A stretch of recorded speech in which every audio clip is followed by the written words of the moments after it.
Basketball is built into the fabric of Springfield College.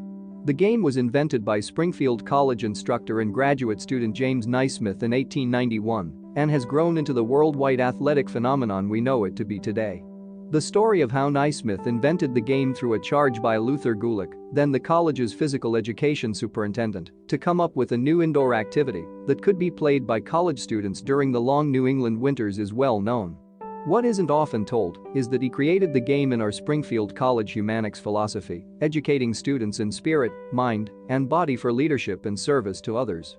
He would later recall that it was his commitment to the Springfield College philosophy of serving others that inspired him to create this great game, a game that soon spread beyond our campus, throughout New England, and around the world, impacting the lives of hundreds of millions across all ages. It was the winter of 1891 to 1892. Inside a gymnasium at Springfield College, then known as the International YMCA Training School, located in Springfield, Massachusetts, was a group of restless college students.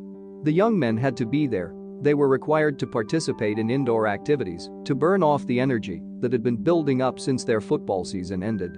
The gymnasium class offered them activities such as marching, calisthenics, and apparatus work, but these were pale substitutes for the more exciting games of football and lacrosse they played in warmer seasons. The instructor of this class was James Naismith, a 31-year-old graduate student. After graduating from Presbyterian College in Montreal with a theology degree, Naismith embraced his love of athletics and headed to Springfield to study physical education, at that time, a relatively new and unknown academic discipline, under Luther Halsey Gulick, superintendent of physical education at the college and today renowned as the father of physical education and recreation in the United States. As Naismith, a second-year graduate student who had been named to the teaching faculty, looked at his class, his mind flashed to the summer session of 1891, when Gulick introduced a new course in the psychology of play.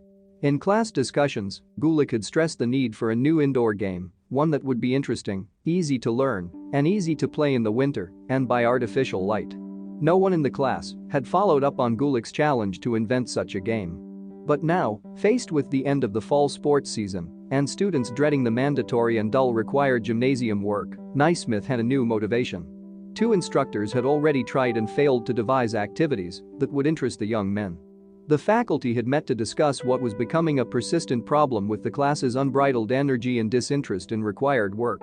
During the meeting, Naismith later wrote that he had expressed his opinion that the trouble is not with the men, but with the system that we are using. He felt that the kind of work needed to motivate and inspire the young men he faced should be of a recreative nature, something that would appeal to their play instincts. Before the end of the faculty meeting, Gulick placed the problem squarely in Naismith's lap. "Naismith," he said, "I want you to take that class and see what you can do with it." So Naismith went to work. His charge was to create a game that was easy to assimilate, yet complex enough to be interesting. It had to be playable indoors or on any kind of ground and by a large number of players all at once.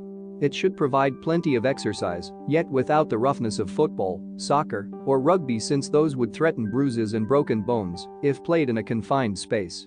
Much time and thought went into this new creation. It became an adaptation of many games of its time, including American rugby, passing, English rugby, the jump ball, lacrosse, use of a goal, soccer, the shape and size of the ball, and something called Duck on a Rock, a game Naismith had played with his childhood friends in Benny's Corners, Ontario. Duck on a Rock used a ball and a goal that could not be rushed. The goal could not be slammed through, thus necessitating a goal with a horizontal opening high enough so that the ball would have to be tossed into it rather than being thrown. Naismith approached the school janitor, hoping he could find two 18-inch square boxes to use as goals. The janitor came back with two peach baskets instead. Naismith then nailed them to the lower rail of the gymnasium balcony, one at each end. The height of that lower balcony rail happened to be 10 feet.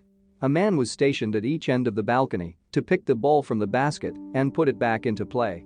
It wasn't until a few years later that the bottoms of those peach baskets were cut to let the ball fall loose. Naismith then drew up the 13 original rules, which described, among other facets, the method of moving the ball and what constituted a foul. A referee was appointed. The game would be divided into two 15-minute halves with a 5-minute resting period in between. Naismith's secretary typed up the rules and tacked them on the bulletin board. A short time later, the gym class met, and the teams were chosen with 3 centers, 3 forwards, and 3 guards per side. Two of the centers met at mid-court, Naismith tossed the ball, and the game of basketball was born.